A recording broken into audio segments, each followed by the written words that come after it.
create a vision that would embrace change. The environment of the Barossa goes really from two wells to Tanunda, and it goes from individuals who are quite happily lost in time to internationally recognized industries. And how does one create a vision that not only preserves but helps to support that great diversity? It has multiple layers, both in its history but also in its function. We also looked at the ability for the Barossa to translate what I was talking about earlier in food and wine value chains into environmental value chains and the impact or the imprint that that would have on the entire region. Children's centers for early childhood development. Certainly the importance of education. I had a very happy accident last week when I visited UniSA School of Architecture for the final year architecture review, project review, and had the opportunity to sit on a critique for David Bickmore, who has sent me this image of his final project, and it's exhibiting a Ghana Educational Center, and wouldn't you know, he devised the brief for his project to look at heritage sites and structures, which is obviously a challenge in South Australia, and how that may be turned into living history.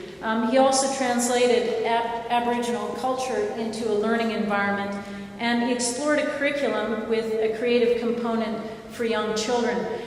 That characterizes the discussion that we've had around children's centers, and again I've applauded and noted the significance of early childhood development, but how might the environment be equally important as a teacher in that development. We looked at the Bowden Urban Village Master Plan, and although there are reflections of that clearly underway, I am demonstrating, or I'm articulating this point through Lockhill Park that was recently opened, and the importance of demonstration in developing new work. Land Management Corporation, who is behind Mossam Lakes and then Lockhill Park, has now used those lessons learned in developing a much more significant and forward-looking master planning process with a multidisciplinary team for the Bowden Urban Village. It's also in the same way that we talked about Noarlunga. Bowden has the significance of providing leadership on a global level through the environment, on a national level by looking at a community that is not a TOD but is effectively made for mobility. And on a local level, how might it lend itself to character and identity by not introducing everything new, but by stitching old heritage with new heritage. And the last series is looking at recommendations for the residency, of which there are 9 programs, initiatives, or projects that arise out of the scenarios, assets, and good examples in South Australia. The first one is noted as intelligent investment, design, planning, and development. Most significant insofar as the direction of and the formation of the environment as we see it now moves more or less in this direction, and one sees intelligent investment as a codependency between design, planning, and development, but puts design in the lead insofar as design becomes a process for decision-making that leads to greater opportunity, innovation, investment, and investment incentive. Right now, there's plenty of activity in the planning zone, in the development zone, but these are all the potential players that wrap around that activity that will lend themselves to greater innovation over time.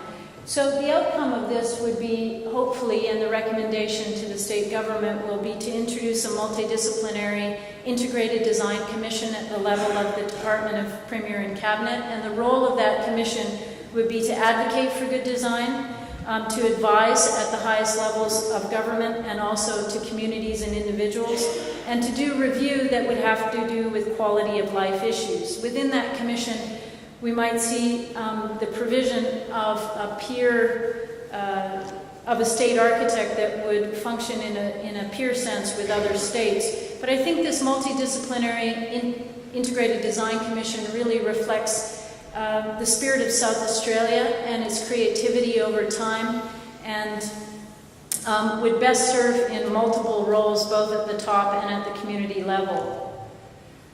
The second recommendation is to look at collective action, and I say really across agencies and tiers of government, but this could apply to all stakeholders. One of the lessons learned in the partnership is the value of working beyond the independence of any one agency.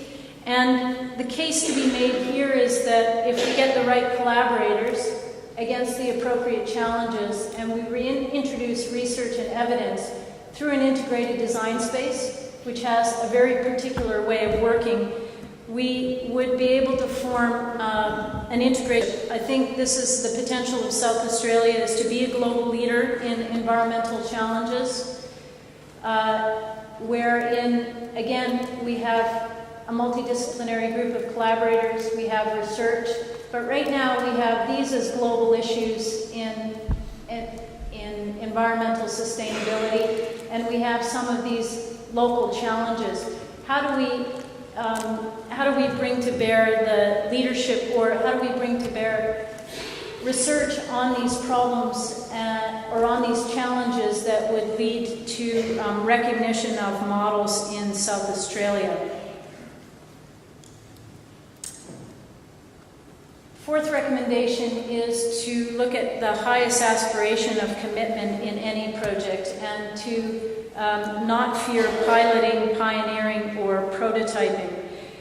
I have been a great fan of the State Strategic Plan, and I think it offers a great platform for discussion.